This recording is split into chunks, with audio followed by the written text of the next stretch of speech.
Bilgisayarlarımızla başlayımız hürmetli vatandaş endeki mavzu. Ben sizlerge gelip kaldı sözüm sen bulmaydı degen mavzu.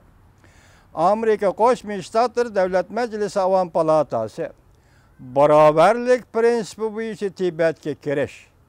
Ondak bolmaganda bunun münasebetlik Cungo emeldarlarının Amerika'ya kirişini çekleş. Kanun layihesi makulladı.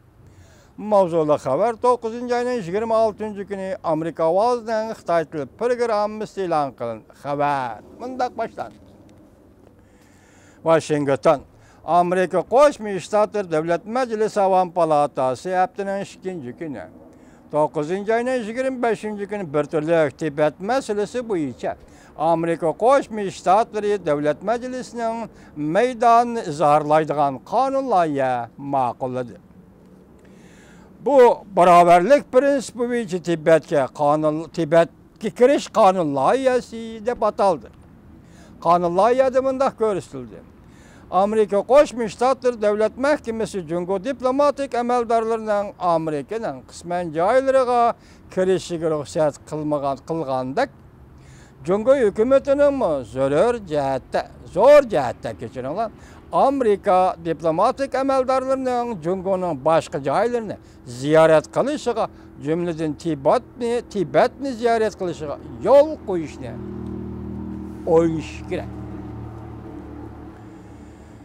Kanun layihesi mundaq talep kılındı. Amerika Koşmuş Ştatları Devlet Mahkemesi her yılı Devlet Meclisi'ne bir parça aşkarı dokulat yollap məxsus Tibet işlerine məsul Cungo'nun devlet dercelik emeldarları ve yerlik hükümet dercelik emeldarlarının tizimligini turguzub çıkışı lazım. Cungo dairlerinden zor derecede Amerika diplomatik emeldarlarını, ahbarat hizmetçileri ve muhbirlarını, sayahatçılarını Tibet kirişke yol koygan yoki yol koymagallığını bağlap çıkış gerek.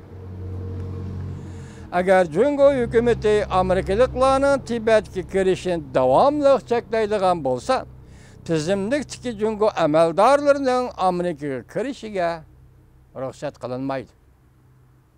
Cungoluk Amerikalıkların Tibet kirişini Cungo çeklaydigan bolsa, bunun deyken Cungo emeldarlarının Tibet'e münasebetlik Amerika kirişini Amerika çeklaydı. Devlet Meclisi Demokratlar Partisi'nin daisi Nancy Pelosi keşte Avam Palatası'nın münazara zaladı bundaq görsetti. Bu kanun layihesi Amerika'nın diplomatik emeldarları, muhbirler ve seyahatçılarının Tibet'e ihtiyari kirişige türtkülük rol oynaşını maksat kıldı. Hem de helike Cungo emeldarlarının Tibet'te bastırışını yol koyuvatkallığı buluştan ibaret mesuliyetini sürüştü kılıdı. Nancy Pelosi mundaq görset. Eğer biz sade ticaret münasebetlerimiz tüpeyli ornumuzdan desturup Cungo'da kişilik hukuk meseleleri gep kılmaydıgan bolsak, dünyanın her kaysi caylarda kişilik hukuk için gep kılış, ahlakımızı ve nopuzumuzu yoktop koygan bolumuz. Devlet Meclisi'nin azası buluş, süptimiz bilen Tibet halkı bilen bir septi turuş mesuliyetimiz var. Ola erkinlik için özünün itikadını ve an'anesini devamlaştırış için özünün tilini işiltip, özünün medeniyetini cari kıldırış için küreş kılıvatıdır. Avam Palatası serpidin 18 ve 72'de belge koyulgan bu kanun layihesi ve Kengeş Palatası'nın oxşaş nosu nöbette Kengeş Palatası'nın Adliye Komitetinin kolada münazara kılıp avazga koyuş ne kütüp duruvatıdır.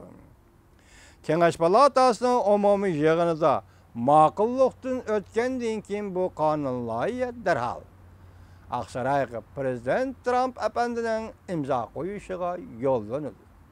İmza koygan deyken kanun kaydı.